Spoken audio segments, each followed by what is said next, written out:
এই যে মানুহটো ৰাতিপুৱাই ৰাতিপুৱাই কলৈ গ'ল জানো? আগত বহাগৰ বিহুটো আহি আছে, হাতত সাঁচতীয়া বুলিবলৈ একোৱেই নাই, কামলৈ নাযাওঁ বুলিয়ে ভাবিছে নেকি?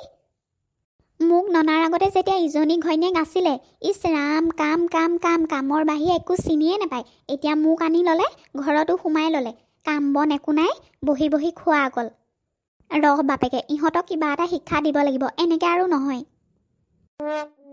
হেৰা, ৰাতিপুৱা ৰাতিপুৱা একো আৰম্ভ কৰিলাই নে? তুমি কিন্তু আজিকালি বহুত মুখখনে বকিবলৈ লৈছা দেই। সেইকাৰণে মোৰ ঘৰখনত অকণো থাকিবলৈ মন নাযায়।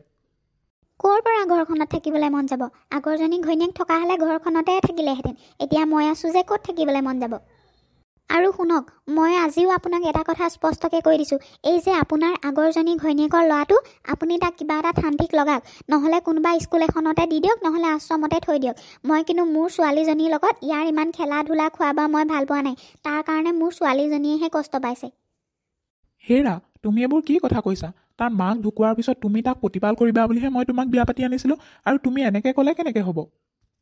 মই সেইবোৰ একো নাজানো। মুঠতে আপোনাক মই যিটো কৈছোঁ সেইটো কৰক। হয়, আপুনি আৰু আপোনাৰ ল'ৰা এইখন ঘৰত থাকিব, নহয় মই আৰু মোৰ ছোৱালী থাকিম, আৰু আপুনি থাকিব। মই আপোনাৰ আগৰজনী ঘৈণীয়েকৰ ল'ৰাক মই ইয়াত পঢ়িব নোৱাৰোঁ। আৰু শুনক, এই কথাটোত যদি আপুনি একো কাণ মন নিদিয়ে নহয়, মই কি কৰোঁ চাই থাকক, কিন্তু আজিয়ে আপোনাক সকীয়াই থলোঁ। হে ভগৱান, তুমি এইবোৰ কি দিন দেখাইছা? মাক ঢুকোৱা ল'ৰাটোৱে মৰম পাব বুলি মই দ্বিতীয়বাৰ বিবাহ কৰালোঁ, আৰু আজি মই এনেকুৱা দিন দেখিবলগীয়া হৈছে। হে ভগৱান, তুমি কিবা এটা কৰা। যাওঁ এতিয়া, কামতে লাগোগৈ। আগত সেই বিহুটো আহি আছে নহয়, হাততো পইচা কেইটামান লাগিব। খেতিৰ পৰা আজৰি হৈয়ে গাঁওবুঢ়া ডাঙৰীয়া ওচৰলৈ যাম। ল'ৰাটোৰ কাৰণে কিবা এটা ব্যৱস্থা কৰিব লাগিব, নহ'লে আৰু কিমান এইবোৰ অশান্তি হৈ থাকিম। নাই নাই, মই আৰু এনেকৈ হাত সাৱটি বহি থাকিলে নহ'ব। একেট কামলৈ গ'লেই নহয়, মই আজিয়ে কিবা এটা কৰিব লাগিব। হেৰি, মোৰ ভনীজনীলৈকে ফোন এটা কৰোঁ, তাইহে আছে আৰু মোৰ দুখ সুখৰ সমভাগী হ'বলৈ। তাইয়ে কিবা এটা বুদ্ধি দিয়ে নেকি, তাইকে সোধোঁ। অঁ ৰূপা, কি কৰি আছ? ৰাম, বাইৰে মৰিলোনে আছোনে খবৰ এটা ল'বলৈও তহঁতৰ সময় নাই বাই। মইহে ফোন কৰিলেহে কৰা। অঁ, পিছে সেই মানুহজন কামলৈ গ'লনে নাই? মই আকৌ সেই তোলৈ দৰকাৰ এটাতহে ফোন কৰিছিলোঁ। অঁ অঁ, হয় নেকি? কেতিয়া ল'লি? অঁ, এই হেৰি শুনচোন শুন, এই যে আমাৰ এখেতৰ আগৰজনী ঘৈণীয়েকৰ যে এই ল'ৰা এটা আছে, তাক মোৰ ঘৰত ৰাখিবলৈ মন নাই, গম পাৱনে? একদম কিবা এটা ঠিকনা কৰিব লাগিব, নহ'লে সেইটোৱে গোটেই সম্পত্তি ভাগখিনি পাব। এখেতৰ কাৰণে গোটেইটো জিয় আৰু তাৰ। অঁ, কিবা এটা তাকে ঠান্তিক লগাওঁ বুলি ভাবিছোঁ। এই ভাল উপায় এটা দেচোন। অঁ অঁ অঁ অঁ অঁ, আইডিয়াটো বেয়া নহ'ব দেখোন। ঠিক আছে তই এতিয়া ৰাখ, মই তাকে কৰোঁ। অঁ হ'ব দে, ৰাখ এতিয়া। মই এতিয়া এই পাকঘৰত আহিহে মনে মনে ফোন কৰি আছোঁ। এই ছোৱালী অহা মাতটো শুনিছোঁ। হ'ব দে এতিয়া। অঁ মা, তুমি ইয়াত আছা? মই তোমাক গোটেইখন বিচাৰি ফুৰিছোঁ। ইমান ভোক লাগিছে, ভাত খাবলৈ দিয়াচোন। ভাত নহ'লে বেলেগ কিবাকে দিয়া। অঁ হয় নেকি? তুমি মোক বিচাৰি ফুৰিছা? হেৰি, দাদা ক'ত আছে গম পোৱা নে? আজি তোমাৰ কাৰণে আৰু মই দাদাৰ কাৰণে তোমালোকৰ সেই মন পচন্দৰ গাজৰ হালোৱা বনাইছোঁ। যোৱাচোন যোৱা, দাদাকো কৈ দিয়াগে। বা, গাজৰ হালোৱা বনাইছা? কি হ'ল মা, আজি দেখোন তোমাৰ দাদালৈ ইমান মৰম লাগিছে। আনদিনাখন দেখোন এনেকুৱা নকৰা। আনদিনাখন দাদা আছেনে নাই দেখোন তুমি তাৰে বিচাৰ নোলোৱা। এই হ'ব দিয়া, একো নহয় অ'। তুমি ইমানখিনি বিচাৰ কৰি থাকিব নালাগে। কি হ'লনো, অকণমান মৰমহে লাগিছে। সিওতো মোৰ ল'ৰা, তুমিও মোৰ ছোৱালী। একো নহয়, যোৱা দাদাক কৈ দিয়াগে।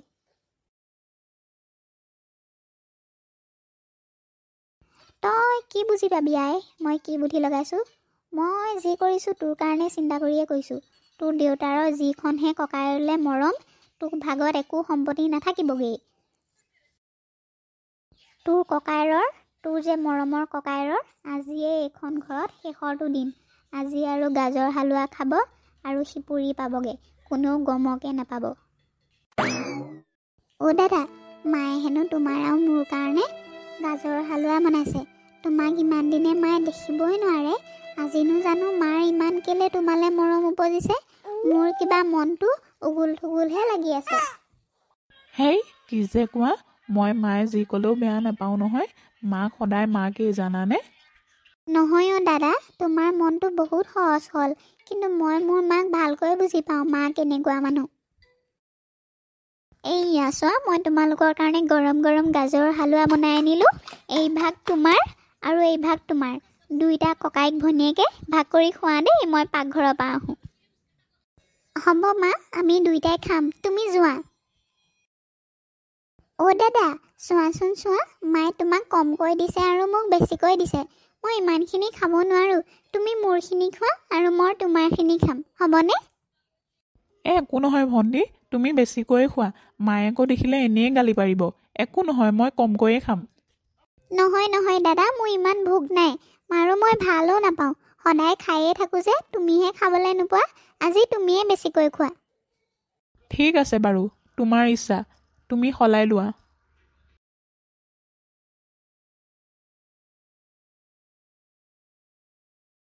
অ' দাদা দাদা, মোৰ কিবা এটা হৈছে চোৱাচোন। এই হালোৱাখিনিৰ সোৱাদ দেখোন হালোৱা নিচিনা লগা নাই। মোৰ ডিঙিটো কিবা কৰিছে। আহ, পানী পানী, দেউতাক মাতা, মাক মাতা। কি হৈছে ভণ্টি, তোমাৰ কি হৈছে? মই কি কৰিম এতিয়া? মা মা, আপুনি ভিতৰলৈ আহক, ভণ্টিৰ কিবা এটা হৈছে। মা কি হ'ল সুন্দনী, কি হ'ল তোমাৰ?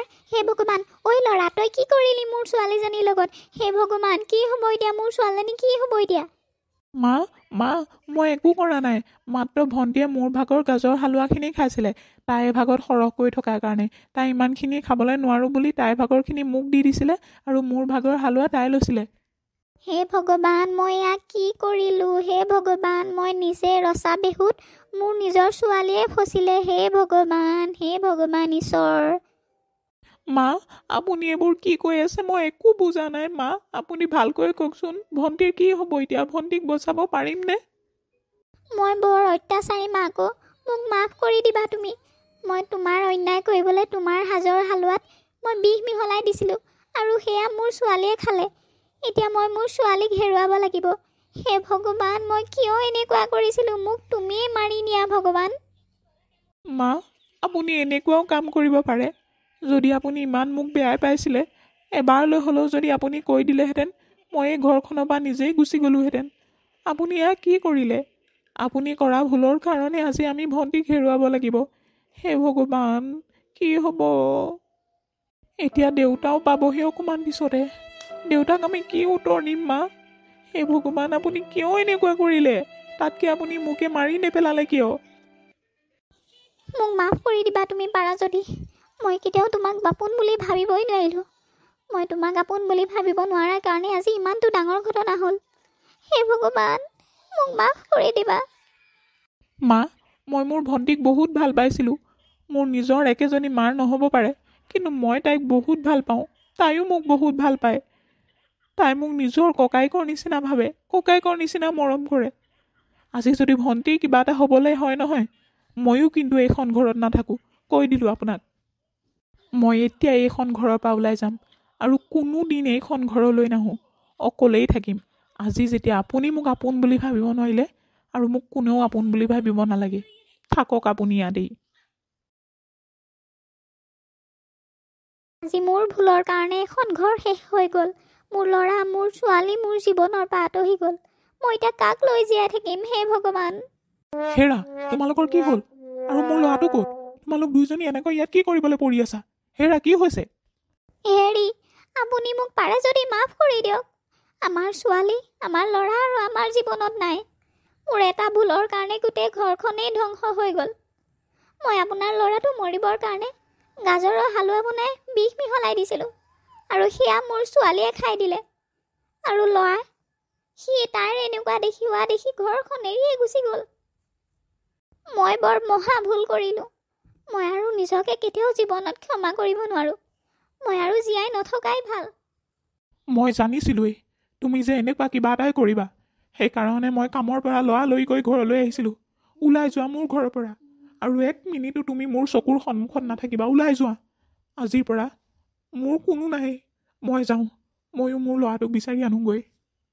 হেৰি, আপুনি এনেকুৱাখন নকৰিব। হেৰি, মই আপোনাৰ হাতে ভৰিয়ে ধৰিছোঁ, মোক মাফ কৰি দিয়ক। মই কলৈ যাম? মই আৰু তোমাৰ এটা কথাও নুশুনো। আজিৰ পৰা আমাৰ সকলো শেষ। কেতিয়াও আৰু মোৰ চকুৰ সন্মুখলৈ নাহিবা।